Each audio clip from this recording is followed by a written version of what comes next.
Bonjour à toutes et à tous, soyez les bienvenus sur le plateau de MetaShift, le média des transitions. On va parler biotechnologie avec un invité en la personne de monsieur Fabien Poré, responsable sélection colza chez Bayer. Monsieur Poré, bonjour. Bonjour Yvan Coder, enchanté d'être avec vous aujourd'hui. Merci à vous, ravi de vous avoir. On va donc parler biotechnologie avec les promesses que ça peut apporter face aux difficultés, aux enjeux qu'il y a en matière notamment agricole. Première petite question, est-ce que vous pourriez nous donner votre définition des biotechnologies? Il ne s'agit pas de me donner la définition d'un dictionnaire, mais celle qui vous concerne en tant que professionnel. Merci pour la question. Donc, je vais me concentrer dans un premier temps sur la biotechnologie des plantes. Donc, comme vous le savez, notre responsabilité, c'est d'identifier des plantes adaptées aux besoins de l'environnement et afin de faire de la sélection naturelle qui existe depuis des millions d'années, puisque c'est la base de l'agriculture. L'homme a toujours sélectionné des plantes avec des caractères intéressants et en même temps essayer d'éliminer les caractères détrimentaux pour l'humain. Donc c'est la manière dont on faisait par le passé et ça se faisait en faisant des croisements génération par génération. Un papa, une maman, ça donne un nouvel enfant, c'est ça? Voilà, et on fait ce qu'on appelle une sélection récurrente, c'est-à-dire qu'on utilise le même papa génération après génération. Ce qui pour l'humain serait détrimental, mais pour la plante, ça nous permet de fixer les caractères qu'on trouve intéressants. La première étape de la biotechnologie, c'est de transférer cette sélection au champ, en laboratoire, afin d'accélérer ce processus. Et en particulier, on parle du processus de la double haploïdisation, c'est-à-dire qu'on prend une des gamètes et on la multiplie en laboratoire, ce qui permet de fixer les caractères directement en laboratoire et non de ne pas faire des croisements récurrents pendant plusieurs années au champ. Gros avantage de ça, si vous permettez évidemment, c'est qu'on fait mieux, plus précisément, beaucoup plus vite. Exactement. Et en sélection, ce qui compte pour délivrer des produits plus performants, c'est année à année, on améliore. Donc chaque cycle qu'on fait plus rapidement, c'est un gain de temps et un gain d'énergie pour arriver au même résultat. Merci pour cette définition complète et qui rappelle finalement aussi pas mal de fondamentaux, définitions et descriptions qui est assez pédagogique également pour comprendre. C'est toujours utile sur un sujet qui, et on va le dire aussi, parfois un peu complexe à comprendre. Deuxième point que je voulais voir avec vous, quels sont finalement les enjeux de ces biotechnologies appliquées au vivant, au végétal et aux cultures, si on fait un peu de l'entonnoir, hein. C'est pour répondre à quelle problématique? Pas forcément celle de produire plus vite, plus, etc. C'est aussi pour répondre à des enjeux environnementaux, de diminution des ressources en eau, les obligations de mettre moins d'intrants, moins de pesticides, moins d'engrais dans les cultures, grâce aux biotechnologies, c'est ça? Exactement.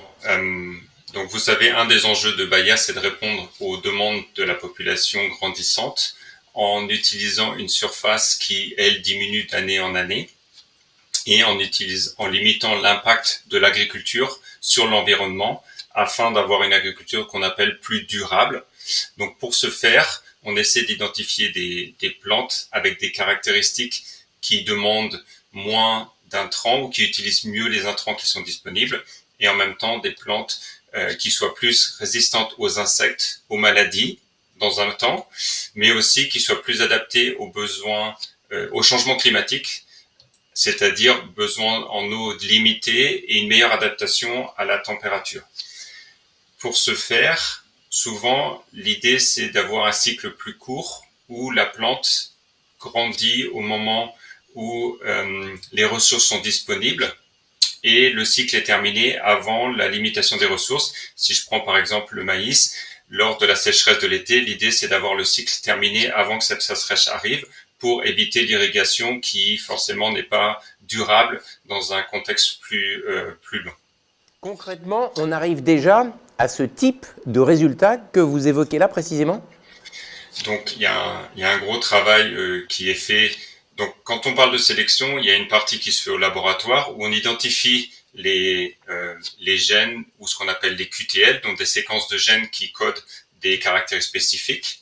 Donc ça, c'est la première partie. La deuxième partie, c'est d'évaluer les plantes dans l'environnement qu'on souhaite avoir. Et effectivement, cette adaptation se fait petit à petit. Si on veut accélérer, il existe des outils tels que les nouvelles technologies, nouvelles breeding technologies, qui permettraient d'accélérer cette adaptation. Mais à ce jour, elles ne sont pas disponibles en France, mais sont disponibles dans d'autres parties du monde, comme en Amérique du Nord. On en parlera, ce sera le troisième point de notre entretien, effectivement, sur les freins et les blocages qu'il y a en France, en Europe, par rapport à d'autres pays qui, comme vous disiez, n'ont pas forcément les mêmes règles du jeu, si on peut parler ainsi.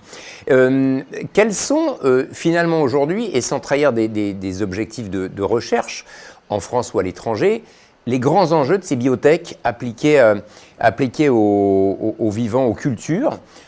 C'est quoi les vrais challenges, ou les 2 ou 3 challenges les plus importants? Vous avez évoqué ressources en eau, des plantes qui poussent plus vite. Il y a d'autres enjeux vraiment là importants?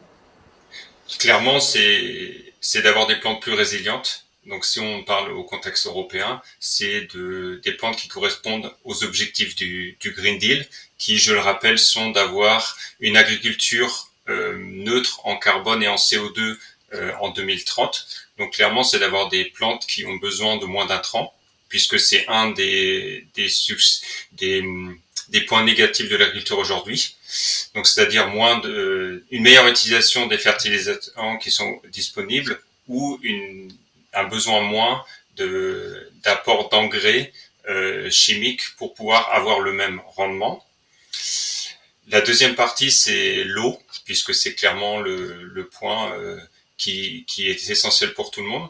Donc, c'est d'identifier des plantes qui ont besoin de moins d'eau. On parle souvent de nouvelles cultures, donc c'est-à-dire remplacer le maïs par le sorghum ou de remplacer, de retourner vers des plantes plus ancestrales. Ça, malheureusement, il faut changer. Ce ne sont pas des biotech, c'est une solution alternative finalement quand on ne peut plus faire pousser tel arbre ou telle plante ou tel végétal. Exactement. Mais en général, le problème qu'on a, c'est qu'il faut adresser toute la filière. Ce n'est pas uniquement d'adresser. On a un besoin en protéines de sources végétales, par exemple.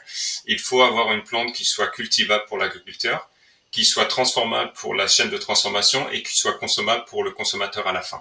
Donc, il faut avoir une agriculture bien intégrée qui corresponde aux besoins du consommateur et qui soit cultivable et qui permette à tous les membres de la chaîne entre guillemets, de survivre, c'est-à-dire d'avoir des revenus sur leurs activités. Une petite parenthèse sur le manque d'eau, diminution de la pluviométrie, ou du moins irrégularité dans la pluviométrie, pardon. Ça, c'est un challenge, un enjeu qui est peut-être encore plus contemporain, qui se manifeste réellement ces dernières années, hein, c'est clair. On l'a peut-être anticipé un peu dans les labos de recherche, mais ça s'est accéléré, ça, on ne va pas se mentir. Clairement, ça s'est accéléré et on l'a encore vu les dernières années. Si je parle, par exemple, de la culture du colza, là, on s'aperçoit qu'on a besoin d'eau, c'est à l'automne, au moment des semis, et de plus en plus, les semis sont retardés pour attendre les pluies. Et si on parle de l'année dernière en particulier, c'est le manque d'eau pendant l'été qui a conduit à une diminution des récoltes de semences de maïs. Donc là, clairement, on le voit quand on fait des modèles en sélection qu'on appelle G by E, donc l'interaction génome par environnement, et donc on modélise l'évolution de l'environnement, et clairement on observe une augmentation des températures et une diminution de l'eau disponible pour les cultures. Une question un peu provocante, peut-on se passer finalement des biotechnologies pour répondre à tout ça? Franchement. J'ai envie de dire, si les attentes finales sont diminuées, je pense qu'on peut. Mais si on veut garder nos standards aujourd'hui, ça va être très difficile. Puisque ça veut dire qu'on a une boîte à outils à disposition et on accepte d'enlever 50% de la boîte à outils à disposition. Je crois que c'est clair dans la démonstration, dans l'explication. Effectivement, si on n'a pas ces outils-là, ça va vraiment être difficile, voire absolument impossible. Troisième point de notre entretien, les points de blocage, les freins qu'on peut rencontrer au développement des des biotechnologies. On va avoir quoi? Quelle nature de freins? Des freins réglementaires et législatifs en France et en Europe, et puis des freins économiques peut-être, des moyens pour faire de la recherche. Qu'est-ce que vous diriez? Voilà. Clairement, en Europe, c'est l'imitation réglementaire. Si on parle par exemple des biotechnologies et des plantes transgéniques qui sont disponibles depuis 30 ans dans d'autres régions du monde et qui sont toujours pas autorisées ou très limitées, d'une manière très limitée en Espagne et en Italie pour la résistance aux insectes, c'est clairement une limitation qui à nos yeux n'est pas justifiée puisqu'on a une preuve de la non-nocivité de ces plantes. La deuxième chose, c'est de ne pas autoriser ce qu'on appelle les New Breeding Technologies, où ce sont des modifications très limitées dans le génome, sans introduction d'ADN exogène, donc venant d'une autre plante ou d'un autre organisme. Et en faisant ça, on se limite l'accès à des nouvelles technologies qui permettent de faire des changements beaucoup plus ciblés et beaucoup plus rapides, donc d'espérer des résultats beaucoup plus importants que juste d'attendre la sélection naturelle et d'accélérer le cycle naturel de la sélection en travaillant en laboratoire. Et puis bien sûr, des moyens, des financements, c'était peut-être le deuxième point, effectivement, les ressources pour faire de la recherche en tant que telle et financer cette recherche. Voilà, exactement. Donc là, c'est la deuxième partie. C'est en fonction de la manière de réguler ces nouvelles biotechnologies, le niveau d'argent nécessaire pour la mise sur le marché. Donc aujourd'hui, une plante transgénique, ça coûte entre 100 et 200 millions d'euros à être développée pour pouvoir être mise sur le marché. Si on veut réguler... millions d'euros pour développer un nouveau maïs, un nouveau colza ou un nouveau blé, c'est ça, d'une certaine façon? Voilà, d'une manière transgénique. Donc si on parle d'une sélection standard, c'est moins cher, mais on parle de 10 à 12 ans de développement. Donc c'est un peu les perspectives de temps qu'on doit avoir. Et pour comparer, vous dites 10-12 ans avec les techniques classiques, avec les biotech, on gagne combien de temps? On diminue par 2, par 3? Avec les biotech, on peut diminuer par 2, par 3, clairement. Mais si derrière il faut une régulation comme pour les OG, comme pour les plantes transgéniques, on va rajouter entre 5 et 8 ans de temps d'observation réglementaire, ce qui veut dire qu'au final, on n'aura pas forcément de gain. Donc finalement, on doit vraiment se battre sur cette désappellation quelque part, ne pas faire rentrer ça dans une catégorie de plantes OGM, etc., qui nécessite un temps d'observation très long, qui empêche une arrivée sur le marché assez rapide. Et surtout qui obligerait à avoir des filières spécifiques pour ces plantes, qui ne pourraient plus être traitées comme des plantes standards. Donc ça veut dire qu'il faudra avoir un circuit parallèle, et ce qui aujourd'hui, pour toute la filière, ne serait pas gérable. Fabien Poré, merci beaucoup pour ces explications. Je pense qu'on sera amené à se revoir sur le plateau de MetaShift pour voir peut-être l'avancée et de la recherche et de la réglementation au niveau française et européenne, bien sûr. Et je rappelle que vous êtes responsable sélection colza, c'est important de le préciser, chez Bayer. Merci et à bientôt. Merci, à bientôt. Au revoir.